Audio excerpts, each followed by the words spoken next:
Assalamualaikum warahmatullahi wabarakatuh. Perkenalkan, saya Wisnu Yuda Buana. Di sini saya akan menjelaskan tentang struktur mikromaterial komposit polimer berpenguat serbuk cangkang kerang.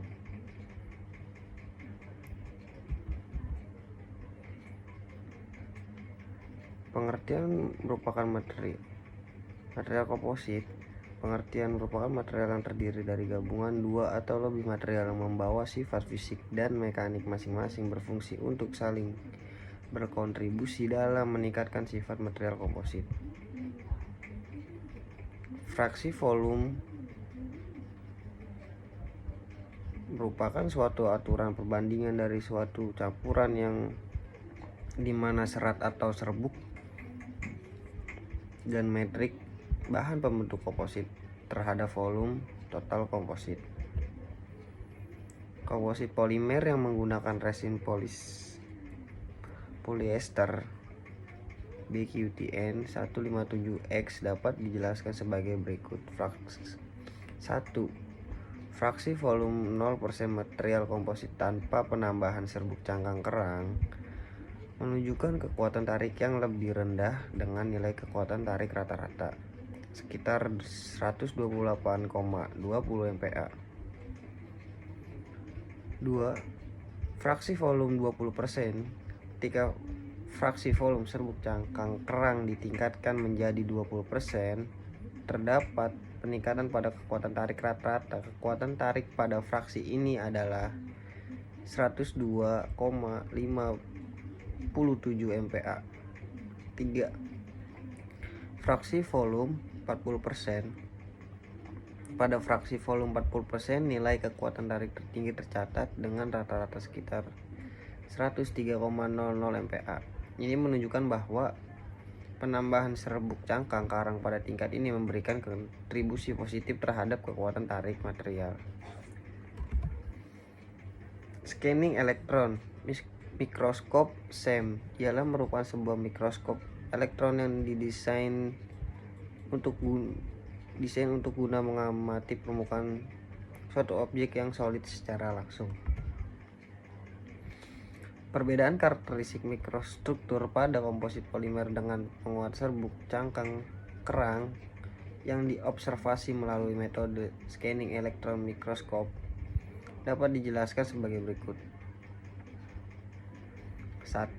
Ukuran partikel mikrostruktur komposit dengan serbuk cangkang kerang menunjukkan variasi ukuran partikel yang berpengaruh pada distribusi dan interaksi matriks polimer dan penguat partikel yang lebih halus, misalnya 200 mesh, cenderung memberikan permukaan yang lebih besar untuk interaksi dengan matriks. 2. Keterikatan pada komposit dengan fraksi volume yang lebih tinggi. SEM dapat menunjukkan adanya keterikatan yang lebih baik antara serbuk cangkang karang dan matriks polimer. Keterikatan yang lebih baik ini dapat diindikasikan dengan homogenitas distribusi serbuk di dalam matriks. 3. Fraktur dan patahan. Observasi SEM juga dapat menampilkan kekuatan patahan pada komposit. Komposit dengan serbuk cangkang kerang cenderung menunjukkan pola patahan yang berbeda dibandingkan dengan komposit tradisional, misalnya patahan yang lebih bersih, dan teratur dapat mengindikasikan interaksi yang baik antara penguat dan matriks. 4. Fase pembentuk. SEM dapat mengidentifikasi adanya fase pembentuk dalam mikrostruktur seperti zona pengikat yang terlihat di sekitar partikel kerang. Ini menunjukkan bagaimana serbuk berfungsi sebagai penguat dan mempengaruhi sifat mekanik komposit. 5. Kekasaran permukaan.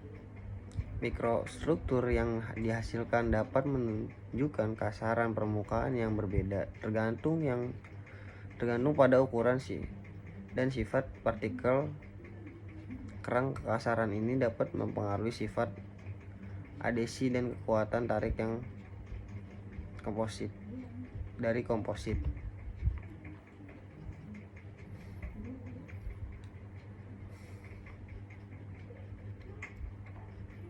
Hubungan antara ukuran partikel serbuk cangkang karang dengan hasil uji tarik dari morfologi patahan material komposit dapat dijelaskan sebagai berikut. 1. Ukuran partikel dan kekuatan tarik partikel halus. Ukuran partikel yang lebih halus, misalnya 200 mesh, umumnya meningkatkan kekuatan tarik komposit karena meningkatkan luas permukaan kontak antara partikel dan matriks. Polimer ini memungkinkan perlekatan yang lebih dan distribusi stres yang lebih merata. Partikel kasar sebaliknya, ukuran partikel yang lebih kasar dapat menyebabkan konsentrasi stres yang lebih tinggi antara partikel, mengurangi kemampuan komposit untuk menahan beban. Ini dapat mengakibatkan kekuatan tarik yang lebih rendah.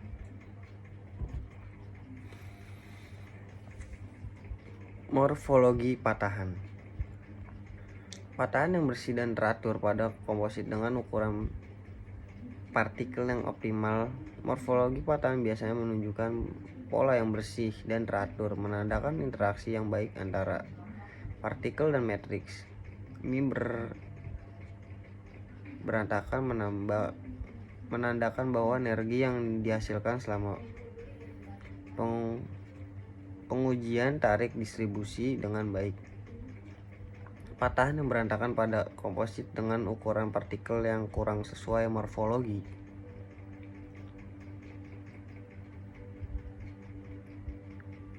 Patahan cenderung lebih berantakan dan lebih banyak cacat, menunjukkan bahwa terdapat ketidakcocokan antara partikel dan matriks. Hal ini juga dapat mengidentifikasi kegagalan di daerah sekitar partikel yang mengakibatkan pengurangan kekuatan tarik. 3. Interaksi antara fase. Ukuran partikel mempengaruhi interaksi antara fase dalam komposit. Partikel yang lebih kecil dapat meningkatkan ikatan antara matriks dan penguat, sedangkan partikel yang lebih besar mungkin tidak terdistribusi merata, menyebabkan kelemahan pada struktur komposit. Pengertian matriks. Matriks ialah merupakan salah satu bahan pengikat suatu komposit guna mempertahankan kekuatan penyebaran, retakan, tekanan, tarikan, maupun suatu kondisi lingkungan dari suatu medianya. Beberapa faktor yang mempengaruhi interaksi antara matriks, resin polister dan serbuk cangkang karang dalam meningkatkan kekuatan mekanik komposit meliputi 1. Ukuran partikel, 2. Fraksi volume, 3. Sifat kimia dan fisika, 4. Metode pembuatan, 5. Kondisi pengeringan dan penyembuhan, 6. Adhesion dan interfacial bonding.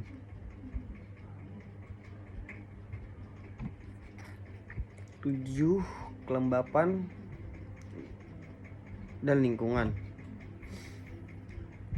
Kesimpulannya, penggunaan bahan alami sebagai penguat dalam komposit seperti serbuk cangkang, kerang memiliki dampak signifikan terhadap kekuatan tarik material komposit polimer fraksi optimal seperti 40%, menunjukkan peningkatan kekuatan tarik dibandingkan fraksi yang lebih rendah.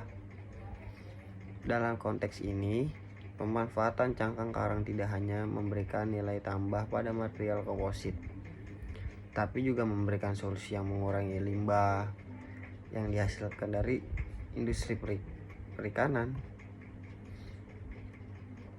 Saya sudah selesai.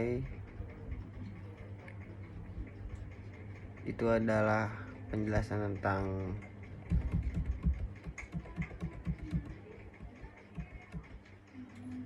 struktur mikromaterial komposit polimer berpenguat serbuk cangkang yang bisa saya jelaskan.